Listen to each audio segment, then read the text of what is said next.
welcome to For the Love of Nature, a podcast where we tell you everything you need to know about nature and probably more than you wanted to know. I'm Laura.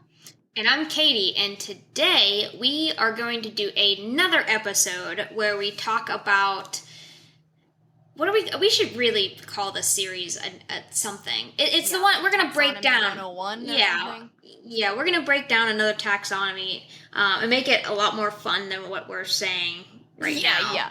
We're going to talk about taxonomy. Taxonomy, yeah. No, but today we're going to talk about bacteria, which is actually a pretty cool topic. And like we said before, like a lot of our audience, they are nature novices. They have an interest in science or whatever, but they either didn't go to school for it. They don't have, the background that Laura and I do. And so we just figure some of these basic like 101s going a little bit deeper than what you would get in a normal class is worth it. Science translation. We're like translating the science to you. We dive down the rabbit.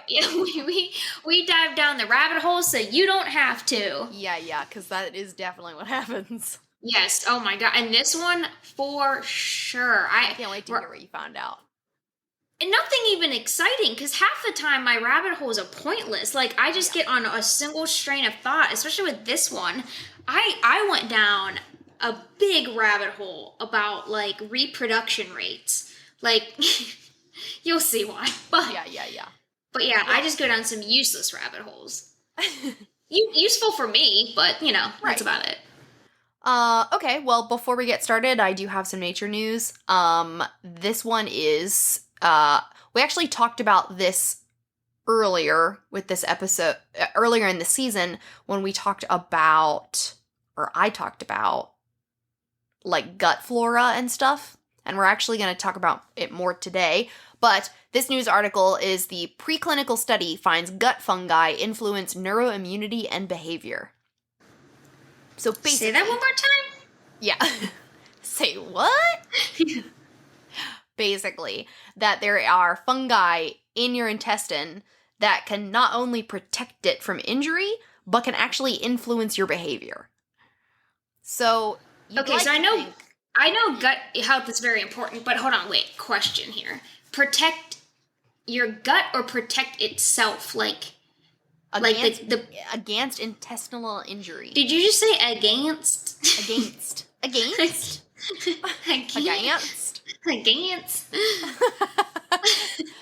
How do you say it? Against? Against. Yeah. Protect you against. Yeah, I guess I normally say it that way. I think as I had an I coming next. Against intestinal, so my mouth was already like, eh. Anyway. So, like we had mentioned in a previous episode, your brain is connected to your gut and vice versa. And you'd like to think you're an independent thinker, listener. But secretly, you are being controlled by fungi and bacteria. And your autonomy is an illusion.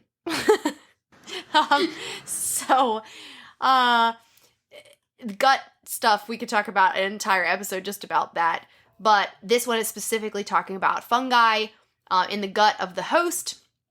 And they've linked it between a major immune pathway in the lining of the intestine and signals in the nervous system that impact the animal's behavior, specifically social behavior. And they were testing this in a mouse. I mean, I wouldn't be too surprised, because, you think about, like, if your gut health is really off, like, you get cranky quick. You know what I mean? So it does... Well, and the other fungi we know definitely control certain things, like the ones that control ants, like straight up control. Yeah. This one just kind of maybe control. Weird. Yeah, but it's still, just like, not to get too philosophical here, but just like ecosystems are connected, you pull one thing out and it has a ripple effect. Your bodies very much so are the same way that, you might feel pain here or there, but really what's causing the injury is like way over here. You know what I mean? And so, your body's connected. Human bodies are just weird, dude. Yeah, we're real weird. We are Every weird. once in a while, I take a step back and I think about that, like, I can't too much, or else I have like a mind crisis. I know what you mean. Of becoming like too self-aware of my awareness, And then I'm like, shit, I need to stop. It's become too meta. Yeah. Yeah. Go back.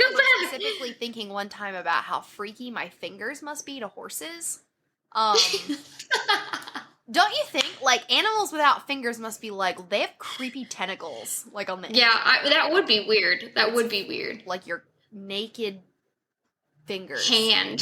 Just weird. Like, you're naked. It's how I feel about, like, the cats, or, like, a naked mole rat. It's just, like, gross. And they look at us and are like, you guys are gross, you know? Yeah. Like, no. So as Katie said, this is going to be another deep dive, and we had done one before on fungi. So and we kind of did like a geology 101. I mean, that wasn't like in the taxonomy, but that was like another one where we kind of like did a 101 course. But both of those. What is wrong with my chair? Like the bottom of it. Hold on, I got it. Like this thing. Sorry, it's. Okay, you know how, like, whenever your sock isn't sitting right, and you're like, this is just not comfortable. That is the situation I am in right now, where, like, the legs are just spun funny. Anyway, I am good now. That was so abrupt. Just, like, I couldn't get it to spin right. I don't know what the problem was. Okay, we're good. So Bacteria 101. Right. But that we decided that it would be kind of fun to dive into all the taxonomy. We're just going to get more and more specific as time goes on. And before we talk about bacteria specifically, I just kind of wanted to explain what is taxonomy, because we mentioned it multiple times and listeners might be like, eh? So, taxonomy is the classification of organisms based on shared characteristics. I talk about this at work all the time, about, like, what makes a reptile and things like that. I wish I had your brain, though, for memorizing the taxonomy like that. Because you are really good. Names. No, but you are really good at, like, and again, like we talked about this in last week's episode, like the Wild Child, like you very much so grew up with like your mom who fostered that and family who fostered that with you, where I just never got that. Yeah. So humans love to organize things. They love to put things into groups, and it helps us make sense of the world, and scientists are no different. In fact, we're probably the most anal about it. And so a long time ago, scientists looked at the living things around us and said, hey, some of them are looking alike and some of them look different. So they started making groups. You might remember some of this from your high school biology class, depends on how far away that was. But all life can be categorized into 8 levels. Each gets more and more specific. So remember this, what do you call this, an idiom, an acronym? Anyway. It's dignified kings play chess on fat green stools. Acronym. But is that just the letters? What's when you put words to them? I don't know. Wow, this makes us not sound smart at all. We're talking about taxonomy and we're like, what do you call that? Hey, we're talking about science, not English. Yeah. But also, this is, again, and we brought this up in another episode. We're like, oh my God, I had a flashback to college. This is, like, taxonomy is that for me. Because remember how much taxonomy you had to know in college? And you learn it, and then you freeze because you start second-guessing yourself. You're like, oh, no, wait. It was in my brain and then immediately gone after the test. Immediately gone. I did not hold on to those scientific names. No. So, anyway, the acronym stands for the first level is domain, then kingdom, then phylum, then class, order. And what was your sentence? Dignified kings play chess on fat green stools. Is that the one you've always used? No, I've never learned the D before. Sorry.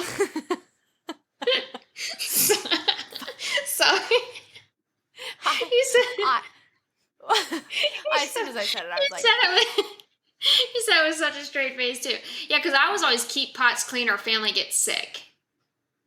Keep pots clean? No, I never learned that one. In a high school, I remember learning, I did king's play cards on fat green stools. Interesting. But we never talked about domains. Clean or family gets sick. That's right? Is so appropriate for today's topic. Yeah, right? Very true. It really is. Yeah, that's the one I've always learned. Even in college, I think that was the one that I remember using all the time. I'm also loving reading my own outline here because my brain was obviously thinking of this acronym, and as I'm labeling out domain, kingdom, phylum, class, order, family, genus, and that it's supposed to be species, but I just wrote stools. Stools. Stools. So each of those 8 levels is called a taxon. And in between all of them, there's lots of supra and subs and all that. So much, yeah. There's no way to ever remember all of that unless you are truly your taxonomist by career. And love it. Like, you have to have a weird passion for taxonomy to remember all this. Yeah. So in the past, like I said, we have discussed fungi in detail. So in that context, fungi are in the domain eukarya, which means they have a nucleus with DNA inside of it. And the kingdom is fungi. So that's all the further we went. Today, we're going to do an overview of bacteria, and that's freaking huge because the domain is bacteria, and that's it. So it's completely different than things that have DNA inside and all that stuff in their nucleus. And I'll get into a little more. Yeah, I'll get a little bit into that too. But yeah, it is just so different. Right. Like, we are different from bacteria at the highest of levels. Oh my goodness, yeah. Fundamentally more different. Yeah. And that's taxonomy. So hopefully, like, that's just the super little scratch the surface. That's what we're going to do. Just to put it in episodes. Yeah, and to put it into perspective of where we are, because they say, like, all the time, like, your DNA is, certain percentage the same as a banana, and it's like, what the heck? Yeah. Well, you know what I mean? On how high in the taxonomic tree of life you are. Yes. And so we're going to start real broad with these episodes. We're going to go through the domains, then the kingdoms, then the phylums, and we'll see how far we get and if anyone's still interested. We just listen. If we make it all the way to, like, a species, we're like stools. We are doing a stool episode. I mean, we've already gotten requests for specific species, bats. We have, and, but it'd be kind of fun to work our way down. Yeah, it would be. That's what she said. Okay. That's a good one. You walked right into it. I did. All right. I constantly do. All right. So Laura went over the taxonomy a little bit. And she did mention about you mentioned eukaryotes and how they're in the domain, they're completely different. We have bacteria. So, all right, so what is bacteria then? Well, they are single-celled organisms that are found pretty much everywhere on Earth. Now, single-celled meaning that, like Laura said, they have no nucleus and are a single cell. Yeah, so I can't really get much more explanatory than that. I guess nucleus is a weird word for some people, but yeah. So, and I'm gonna get into why that is important here because that is literally the key. Like Laura said, like at the domain level. It is something completely different. So we as humans, our body, just go back again to whatever high school class you just came from in Laura's, situation of taxonomy class. Go back to that same class and think about your human body. Our body is made up of so many cells that carry out all of our different functions. Scientists estimate that to do what humans need to do, that we have approximately 30 trillion cells in the human body. 30 trillion. I don't even know how they estimate that, and apparently it fluctuates a little bit, but because they're always dying and you're always making new ones. Right, and so that is 30 trillion cells, and so a bacterium is literally one. Like one of those, it's because it's a single cell, so it's literally one. Well, we're made up of 30 trillion. Okay, and see, this is where I have like my my very self-aware when I start thinking of this kind of stuff where I'm like, oh my god, like the desk in front of me is made of Anna! Like, and I can't like... like you can see it. Yeah, like suddenly I am very aware that I'm just made of 30 trillion cells and like nothing else is keeping me together but those 30 trillion cells. Creepy as all heck. Anyway. Yeah. So bacteria then is just literally a single cell. And like Laura said, it lacks a nucleus and other key internal structures that we have. And therefore, bacteria are called prokaryotes. So, and like we said, there's prokaryotes and eukaryotes right at the top. Eukaryotes make up what we typically think of when we think of animals, plants, humans, of course, anything that has more than one cell. Prokaryotes, however, are the dominant living creatures on Earth. There's way more of them than eukaryotes or multi-cell organisms. Bacteria and their single-cell selves contain a cell wall, cell membrane. Single-celled selves. Whoa, So, say that a lot. Single cell cells. Single cell cells. They contain a cell wall, a cell membrane, a cytoplasm, which is just like the gel in it. The gooey bit. Yeah. Ew, the gooey bits. Ribosomes and chromosome, although some bacteria, of course, have exceptions to these because it's science, and so there's always exceptions. Yeah. But we're not going to get into the exceptions of those because they would just be way too boring. And right, I was going to say, nobody wants to hear about cell biology right now. No, I don't even. So what is that's so important about the nucleus that it is like, that is what makes it so different. So if you go back into childhood science classes, you'll remember that the more complex the organism, the nucleus controls and regulates the activities of the cell. Example, like the growth and metabolism, and carries the genes or the hereditary information. And it's like the brain of the cell. Like the brain of the cell, yeah. It's where everything is relayed. All the information is relayed. Bacteria don't need a nucleus to help them reproduce because instead of doing the fun stuff while reproducing, bacteria reproduce during binary fission. So binary fission is just a replication process that copies the bacteria DNA that's just kind of floating around, splits that single cell into two identical daughter cells, and I say daughter cells in quotes because in this case in science, it's not talking about like gendering the cells per se, but females are the only things that can reproduce asexually. So sorry guys, without us, you would be in fact dead.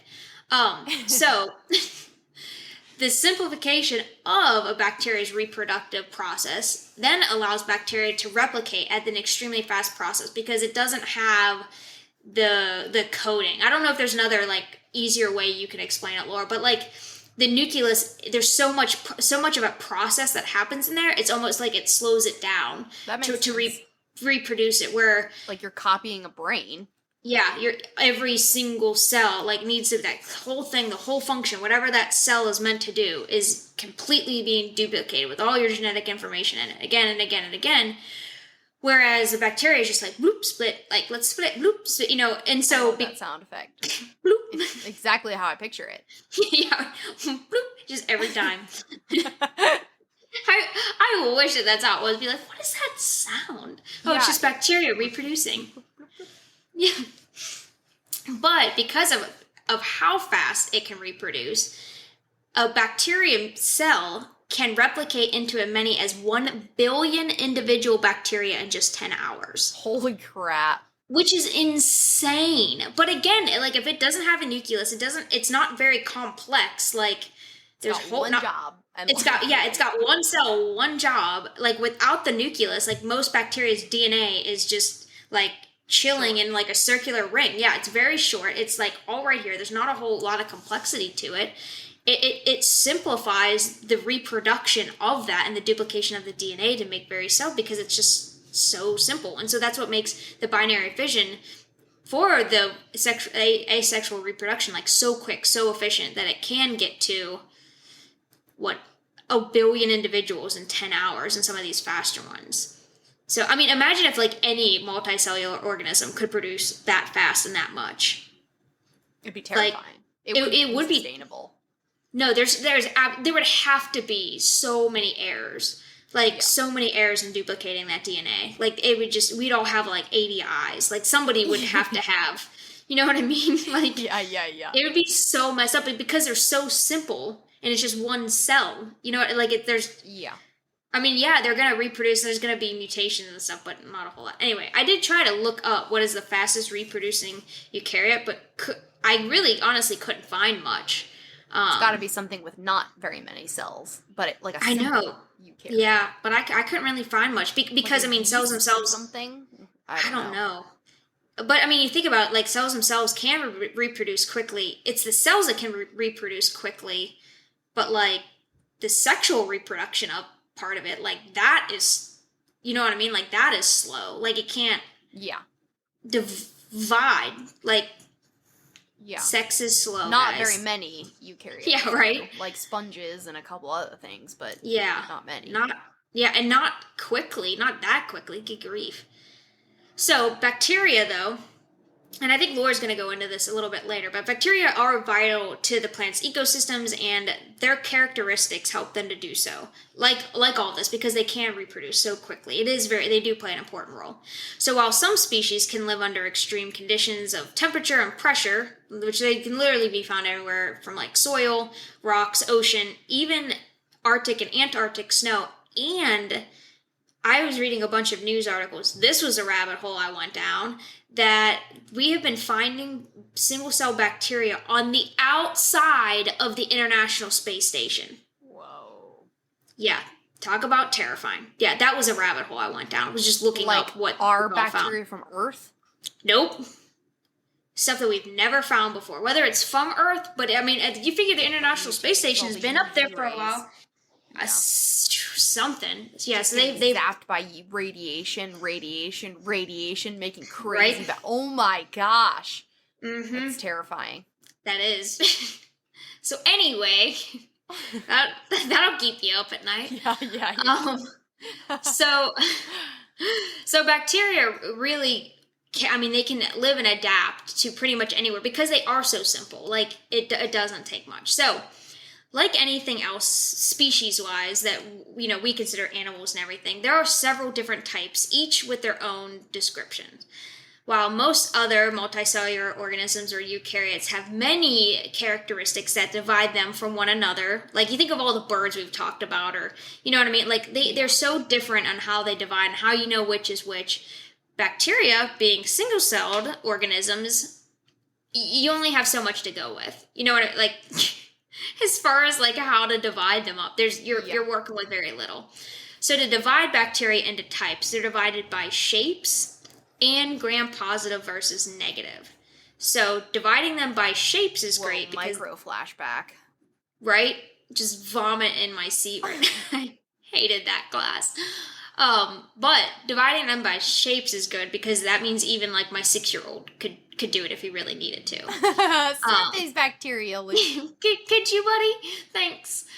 So there are several different groups. Some sources say that there are 3 different types, 10, 5. There are so many. I think that they're always, at this level of stuff, they're still discovering things or deciding what they want to call things. Because it's so small. So who knows? I just picked the 3 ones that you're always going to see in all of these lists. And because it just it simplifies it. So these are the 3 most common ones, and they're spherical or cocci, rod bacilli, or spiral spirilla.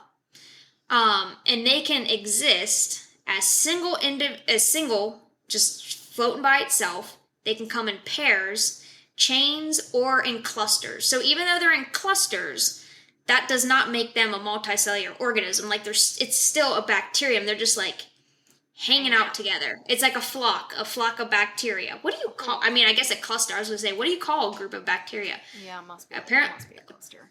Apparently a cluster. Anyway, so the other way that bacteria is divided, as I said earlier, is through the gram staining. Now, hang on with me here because this is terrifying, but also another way that we characterize them. So gram stain is basically a test that you run with violet dye, iodine, and a counter stain. And depending on the outcome, it will either fall into 2 groups, gram-positive or gram-negative. So why does that matter? Because while this test can't tell you the exact species of bacteria you're dealing with, gram-negative bacteria tend to be more resistant to antibodies because of the makeup of their cell wall. Gram-negatives can build resistance very quickly too. So that's terrifying because remember how fast can any bacteria reproduce? If we use the example from earlier, 1 billion individuals in 10 hours, gram-negative reproduce quickly, therefore becoming resistant to antibodies very, very quickly. So, while some bacteria do not respond to gram staining, of course, again, always exceptions, for the most part, if you look at a bacteria under the microscope, the shape and the gram stain can help you kind of narrow down, what you're dealing with for the most part. Which, of course, is helpful, whenever you're talking about bacteria in, let's say, like a hospital setting or something, because then you can kind of know what antibiotics and stuff to try, especially when it comes to the gram stain, which is why that one is so important. So let's look at a few examples of bacteria and break them down into groups real quick here. So some of the more popular gram-positive bacteria, which are the ones that typically respond well to antibodies. They do have a thicker cell wall. They don't build up quite the same resistance. But they're staphylococci, streptococci, pneumococci, and the bacteriums that are responsible for things like diphtheria, which are Corynebacterium diphtheriae, and anthrax, which is Bacillus anthrax. I just blew through that with confidence. I don't even know if that's how you say everything. You definitely said the first three right, for sure. Okay, all right. We're just going to keep going then. Because that's all right. Yeah, and I think, listeners, if even if you're not familiar with, like, streptococci, you are familiar with strep throat. Staphylococcus. Yep. Yeah. Pneumococci, pneumonia. Oh, yeah. And so, as the scientific names imply, streptococci, okay, cocci, what was that earlier? It tells you the shape. And, so it already gives away. And so, you can kind of start to group, at least with most of the gram-positive ones, at least scientists have made it easy in that, like, as you go through the scientific name, it tells you what they are, which is convenient. Yeah, it is convenient. So any scientist naming bacteria is like they have their crap together, and then they didn't show up in our badly named episode, right? With so many. Oh gosh. Anyway, so again, there are exceptions, like I keep saying, because like staphylococci includes Staphylococcus aureus, or more commonly called MRSA, which we all probably have heard of MRSA, and it can be extremely difficult to treat because it can gain quite a resistance to antibodies. So just like anything else, resistance can happen in a variety of ways, but just like anything, if you train to defeat something, eventually it can happen. And that's kind of what the gram-positive ones have done. So like looking at some gram-negative examples, Klebsiella pneumoniae, I don't know, but it's a rod shape which also could cause a different type of pneumonia, bloodstream infections, wound or surgical site infections, and meningitis. Acinetobacter, and specifically Acinetobacter baumannii, which are also rod-shaped, which, again, their names don't really tell you. So I feel like the ones who are naming gram-positives kind of have their crap together. And the ones naming all the gram-negatives don't know. And you said the gram-negatives are the ones that are usually more resistant. More resistant, yes. Because if you think of all the ones that I just said, they are typically the ones that are going to be found in hospital settings that are super resistant to drugs, the antibiotics or whatever. And these are like the gram-negative ones are the scary ones. They don't have, if you're looking at it at like a cellular level, like the gram-negative ones, they don't have as thick of a cell wall as the other ones do. It's made up of different layers. Yeah. Of a couple different things, and so it's much more resistant, almost like it has like its own little armor put on there. Whereas like the gram-positive but the armor's thinner. Yes, but like better. Okay, like it's so it's like the other one is like thicker of the same stuff. Gotcha. You know what I mean? And so this is like a layered approach. So it'd almost be like if you took like paper and layered it with steel. Obviously, that's better than like a 100 sheets of paper kind of thing. Right. So if we look at gram-negative in the hospital, like I said, these are typically going to be the ones that are more resistant. In hospitals, as clean as the facilities try to stay, you figure if you're going to be at a hospital, typically you're sick. So there are tons of things causing infection there already. And a lot of people come into there with their own bacteria on their skin because we all have bacteria all over us anyway. Which we talked about in a previous episode. We did, yep. And so you come in there with all the bacteria on your body. You're exposed to everybody else's bacteria that you're not normally used to. Whether it's dirt, water, that somebody brought in, whatever. It's like hospitals are just like a collecting duct for it, and it happens to be the gram-negative because a lot of the time the gram-negative ones, they won't react to even like bleach or most cleaning, like yikes. Which is terrifying. I will say, like when my dad passed away from cancer, we did an autopsy on him, and he actually had some sort of an infection from a bacteria, and I can't remember exactly what it was. I have his paperwork around here somewhere. I should look it up. But he actually caught some sort of gram-negative bacterial infection from being in the hospital. Yeah. And people are like, well, you sign paperwork whenever you're admitted. If you look at your hospital admission paperwork, if you read through it, it says like there is a strong chance that you could get something, and it's because no matter how hard you clean, I mean, these little buggers are resistant to it. That, and it's like the whole they are evolving too. Like we're killing off the weak ones, only the strong ones survive. Yep, only the strong ones are surviving. Yep, yeah. Stronger and stronger and stronger. So anyway, basically if you're going to look at bacterium, I mean, while it is very simple, you have your shapes, and then they're divided by whether you're more resistant or least resistant, which have to do with the cell wall. And two, whenever you say gram-negative versus positive, whenever you put the dye on them, they actually do, is it positive turns purple and negative turns red? I would assume. Or I think that's what it is. I can't remember. Or it might be vice versa. I don't remember. But whenever you do look at them under a microscope, I mean, whenever you do the gram staining, yeah, you physically see like they're a different color. So that's how you know which one is which. I can actually picture it. Yeah, because we did that in college and stuff too. Yeah. So anyway, so that's regardless of how simple they are, they're simple, but there's also a crap ton of them. So while there's not a whole lot to characterize them with, they're also very different. Other than looking at like the DNA of each cell, like I don't know how they divide these things up. Yeah, because I mean by physical, that's the only, it's shape and then the gram staining and that's it. Everything else you would have to look at it at like a DNA level. Yeah, you would have to.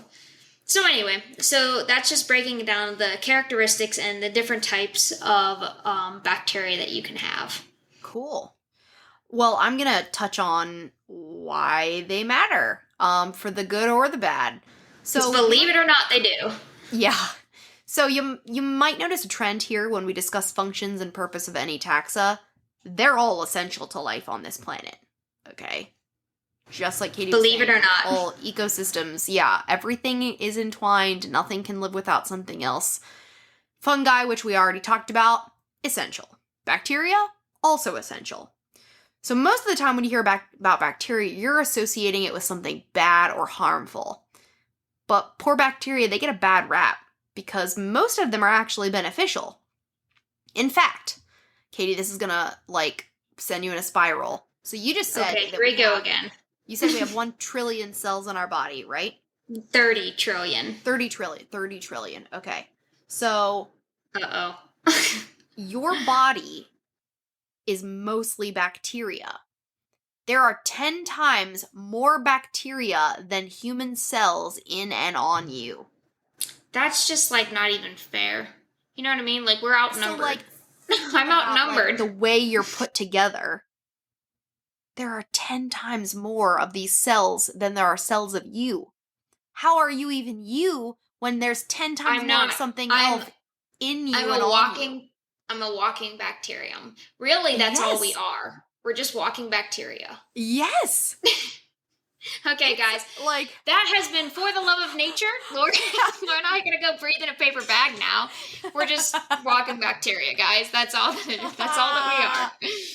Walking bacteria. What? 10 times? Twice, maybe, but 10? Okay, so you figured okay, hold on. I'm trying to even, picture such a thing in my head. I'm imagining that you're so jammed-packed, all of your at the cellular I know. level. It's you, bacteria, you, bacteria, you. You're expanding outnumbered. Foamed. I'm outnumbered. You're expanding foamed with bacteria. Yes. I get so it covers our skin. It covers our intestines. Yeah. I think your intestines not just cover it, I think they're pretty thick with it. Yeah. And so that's what I'm thinking. I guess, is that, because your intestines are really long. Is that where they... Yeah. It's gotta be... right, because they're not gonna live... Well, and maybe in your stomach, but definitely not, in your... They're not supposed to be in your blood, and they're not supposed to be in a lot of other places. So I would assume gut... just digestive tract. Okay, so Together, your small and large intestines are about 15 feet or more in length. So, if most of that, and that area. Yeah. It is a lot of surface area, plus like floating room. You know what I mean? Like it's surface area. Yeah. And it's rippled. It's you know what I mean? Like it's not. Yeah. But like it's not like that. Your intestines aren't like a slide. Yeah. You know what I mean? It's like a woo. And well, right. But at the same time, like I still don't understand how there's 10 times more because your intestines are made out of cells. You'd think it's just a 1-for-1, like, but it's gotta be. We're just walking bacteria. I'm just gonna accept it. I don't know how to. Yeah. I'm gonna accept my bacterium overlords and just accept my defeat. And just like that news article, you know, what's us and what's the bacteria making us do things. It's back. It's officially. You heard it here, folks. We are not human at all. We are just bacteria controlling us. It's like the Men in Black episode where it's like his head opens up and it's just like that little guy controlling. That's just bacteria. Yeah. It's fine. It's fine. Everything's fine here, guys. It's fine. Well, the good news is that, like I said, the most of them are not harmful. Thank goodness. Which is thank God. Yeah. So beneficial like our benevolent overlords. Thank you, gracious overlords. Oh, benevolent overlords. That needs to be a T-shirt. Something needs to be the bacterium overlords with like a here. little cilia in a chair, like with controllers, with a little crown on. Yeah. So the good bacteria, what do? Lots of stuff. They help you absorb nutrients in both plants and animals. So bacteria are responsible for the breakdown of food in animals that helps then you absorb those nutrients and actually live. So without bacteria, you would not be alive. And then plants, they don't eat food, but they do need nitrogen from the soil, and bacteria allows them to get that nitrogen. They can't get it on their own. Bacteria can neutralize toxins. They can protect you from infection by both taking up space and attacking harmful bacteria, which we talked about in our symbiosis episode. They are responsible for yogurt, cheese, soy sauce, vinegar, pickles, alcohol, and many more amazing foods and drinks. All right, I will give them credit for alcohol, pickles, and cheese. Right. Yeah. Everything else, I'm okay. Yogurt, nope, I can live without. But pickles, cheese, not together, mind you. Pickles, cheese, alcohol. Pickles and cheese is good together. Cheez-Its and pickles. What? Pickles and cheese? What? You would think pickles and Cheez-Its would be gross, but I promise you it's not. What kind of cheese? Oh, not cheese. Cheez-Its. Oh, okay. I'm thinking, I was like, who dips their pickle in cheese? Oh, no, gross. Like queso. Yeah. Okay, I'm not gonna knock it. I bet it's probably good. All right, next episode, Laura and I, by the next episode, we have to try pickle dipped in cheese, and we will let you know, folks. No. I bet it's delicious. I don't know. They also decompose dead things, which put nutrients back into the soil. Which is super needed. Definitely. Can you imagine all the dead animals? Yikes. Yeah. People. They're used to clean up toxic waste, human sewage, and oil spills. Yeah, because, I mean, the water utilities, I mean, we have bacteria that... purpose. Mm-hmm, yeah. To eat it. To eat that sewage. Eat it all.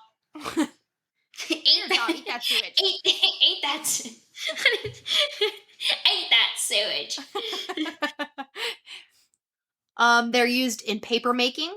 They're used in pharmaceuticals, including antibiotics, which seems weird, but okay, cool. Well, I mean, you think, okay, some bacteria have to fight other bacteria. I have to fight other bacteria. I can't remember what medicine I was on that I took, and then I found out that it was like bacteria in the medicine. I was like, I felt like I was sending in the cavalry to like attack the bad bacteria. I don't remember what it was though. Send them in, boys.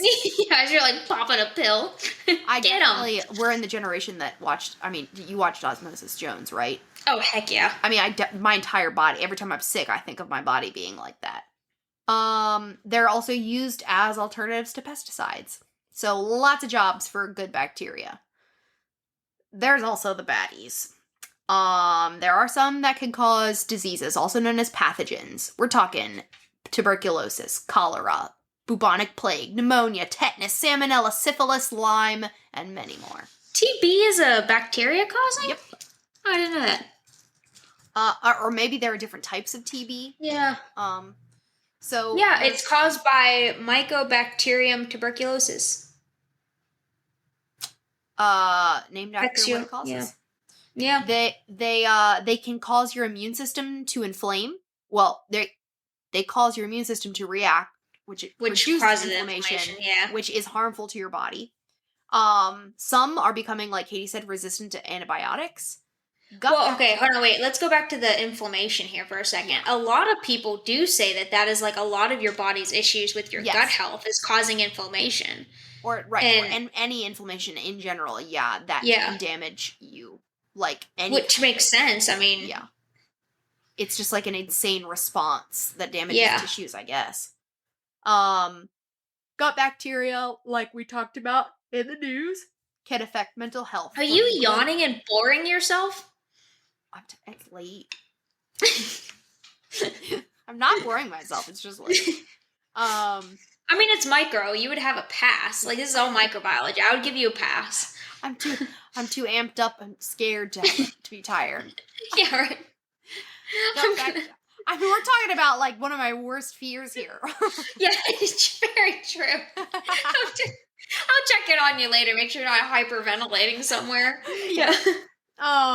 Gut bacteria can have a negative impact on your mental health as well as good. And like I said, all of these bacteria, it depends on what type they are, where they're located on you or in you, and how many of them there are. That determines whether because some good guys can become bad guys depending on type, location, or quantity. But that's also, like, I mean, you talk about your gut health too, but that's also why they, like, encourage you to take a probiotic after you are on an antibiotic, because you're on an antibiotic and it can, like, slick as a whistle your intestines there. And thought a lot about this because I was on an antibiotic for like a solid year because of Lyme. I was gonna say, your Lyme disease. What has that done to me, mental health wise? Like, I took a probiotic the whole time. We're gonna have hi, and welcome to Katie and Laura's crisis mode, crisis hour. Oh, I really did. Where we just have complete meltdowns. Like, what have I done to my brain and mental health from that year? Because I was reading something. But you needed. I mean, it was either that or Lyme. Like, you know what I mean? Like, pick and choose your battle. Because you had some insane medical issues from Lyme. Yeah, from Lyme's disease. That was crazy year. Lyme and not something else. Yeah, right. Just me having a mental breakdown. Which I sometimes wonder about. I wonder, did I go crazy? No. Surely it couldn't all. Okay. Anyway. We're just living in bacteria world. Like, all of this is a figment of our bacteria. We're a bacteria girl in a bacteria world. If that doesn't become a song after this, I would be highly disappointed. So that's all the different functions and purposes of bacteria, and interestingly enough, this is all new information to us, really, because we only just started learning about bacteria at all in the 17th century when the microscope was first invented. And we didn't even see the connection with the disease until germ theory, which, if you remember from a previous episode, wasn't until the late 19th century. So not until the late 1800s have we even been like, germs. Yeah, right. It's not like, you got sick. You're not possessed by, you're not a witch. You actually have germs. So if you guys are interested in that, go back and listen to our old school nature theories episode. Yeah. I was trying to think which episode we talked about that. Yeah. Man. Well, we're gonna sign off and just go freak out about, what if it's like Inside Out? Okay, you know how it's like Inside Out, the kids Pixar, all right, and they put on those different dreams in your head, like those different plays. What if that's all that reality is just bacteria making us think that the world around us is alive, but really it's just bacteria giving us our perception of reality around us. But would we just be meat sacks laying on the floor? Yeah. Okay. Essentially. All right, meat sacks. That's all for today.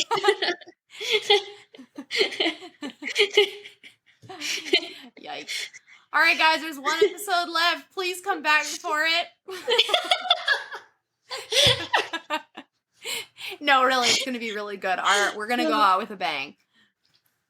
Do we want to just tell them what it is? Because I am so flipping it. Okay, so excited. I mean, I am so excited. It's so funny because it's really up both of our alleys, but in very different ways. Very, very different ways. So we're going to be talking about cryptozoology, and we're each going to pick two. You pick two, right? Yeah. So we're each going to pick two of our favorites from the cryptozoology realm and talk about them. And I'm so excited. Because like Laura said, we both love this topic, but from two very different approaches. All right, guys. Thanks for joining us. Please, if you do have an existential crisis, be sure you tweet about it. Please. We'll help you out through it. We'll join. No, we're not going to help them. We're join them, is what it is. Well, as we're freaking out. We'll have already worked through it. I hope so. Oh. This is going to be one of those things where you're like in the shower and it comes back to you and you're like, or like tomorrow, like I'll be eating like a hard-boiled Easter egg and then just thinking about like bacteria. Probably covered in bacteria. I mean, everything is anyway. So I mean, yeah. Salmonella. Or I'll fondly look at the egg and be like, oh, salmonella. Yeah. So cute. Alrighty, cryptozoology next week, guys. We look forward to seeing you. Go ahead and make sure you find us on Patreon. So, you can pay, you can help us pay for mine and Laura's therapy bills after this episode. And we will talk to you next week. Bye, everybody.